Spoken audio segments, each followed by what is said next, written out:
Straight ahead on Valley News Live at 10, we'll recap tonight's first presidential debate of the 2024 general election season and hear from both candidates. Plus, Fargo police provide some perhaps surprising statistics about crime at an apartment complex where a man was shot and killed earlier this week.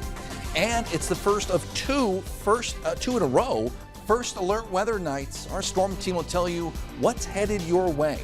Valley News Live at 10 starts right now. This is Valley News Live at 10.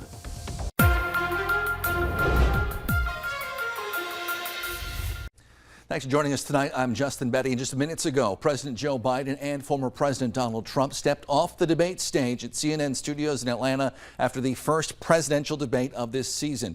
North Dakota Governor, rumored vice presidential possibility, Doug Burgum, was just on NBC moments ago calling this a strong performance by President Trump. He did deflect a question about his own vice presidential chances. So what did the candidates have to say tonight? NBC's Bree Jackson gives us a look.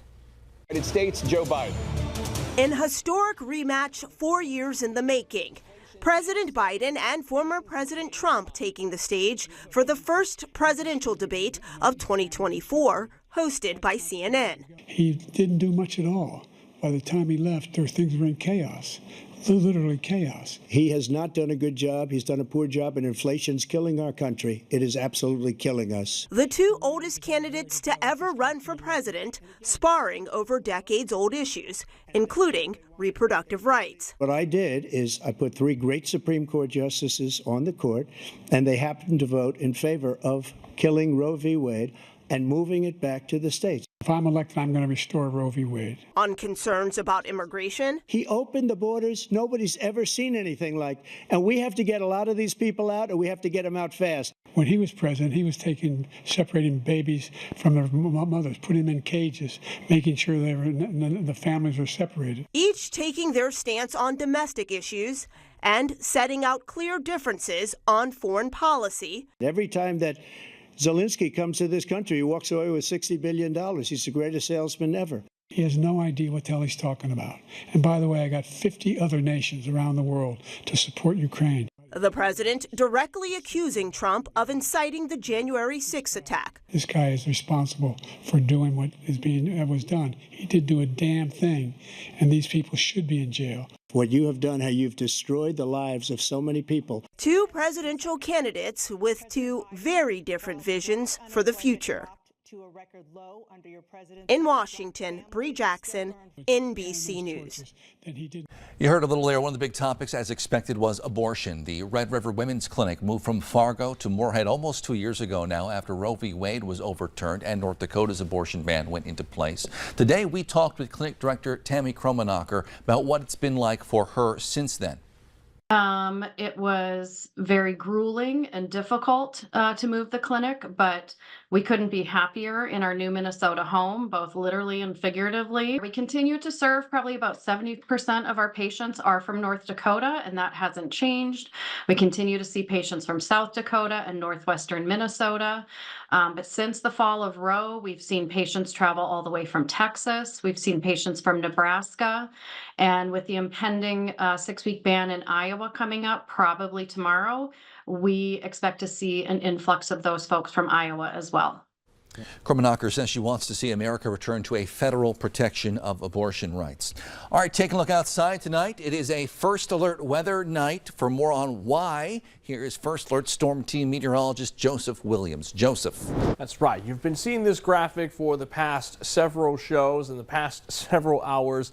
And we're going to continue using it because we are under that first alert weather day for tonight and tomorrow due to the threat of isolated severe storms. Now, the Storm Prediction Center has decreased the enhanced risk for much of western and central North Dakota. So not as much severe weather is expected for tonight, but we're still under that marginal risk, which means isolated severe storms capable of gusts up to 60 miles per hour and hail up to an inch are possible. That's for tonight.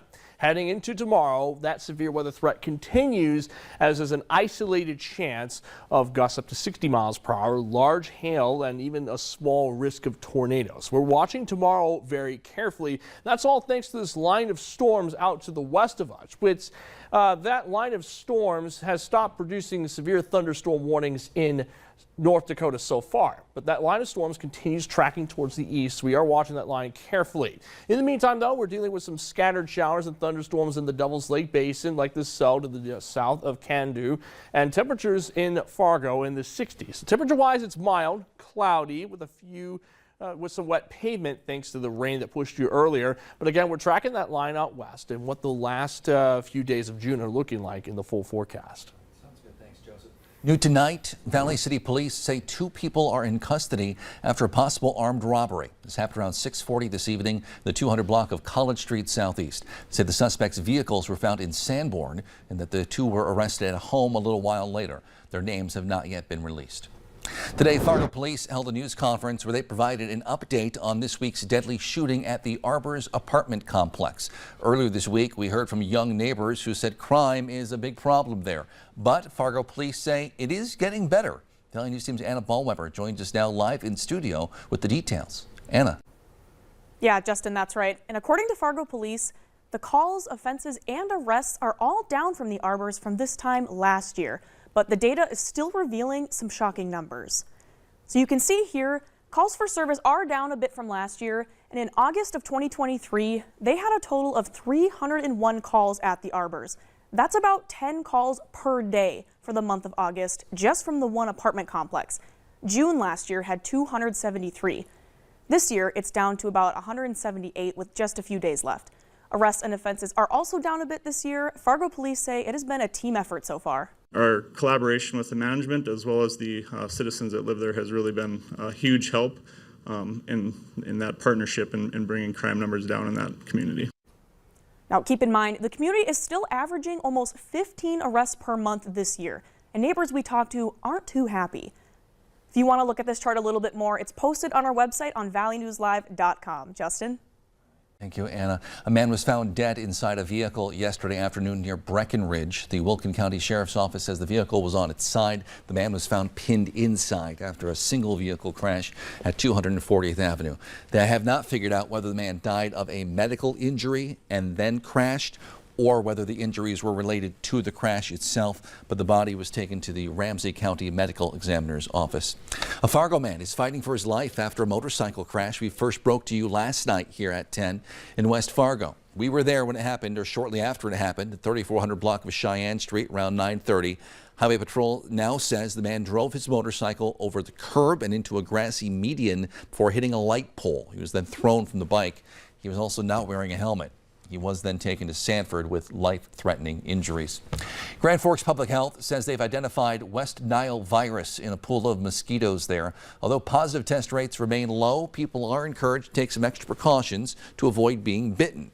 Use insect repellent with deep outdoor activities between dusk and dawn when mosquitoes are most active. Wear long pants and shirts outside and avoid having standing water around your home. Symptoms, if you catch it, include fever, headache, body aches, rash, and swollen lymph nodes. However, most people do not develop symptoms. Also in Grand Forks, 6 businesses recently failed their alcohol compliance checks. There were 19 businesses checked, 13 passed, 6 failed, about a third. The businesses that failed are up on your screen right now. Several times a year, Grand Forks police use the youth under 21 checks. They enter an establishment, and if alcohol is not sold, the business passes. If it is, action is carried out by law enforcement. Heads up in Fargo, we're now one step closer to the opening of Dave's Hot Chicken. The chicken shop just put up their sign. You can see it right here from 17th Avenue near 45th Street. The chain has more than 150 locations across the U.S. and Canada already. There's one in Minnetonka, Minnesota, and the one here in Fargo is expected to open sometime later this summer.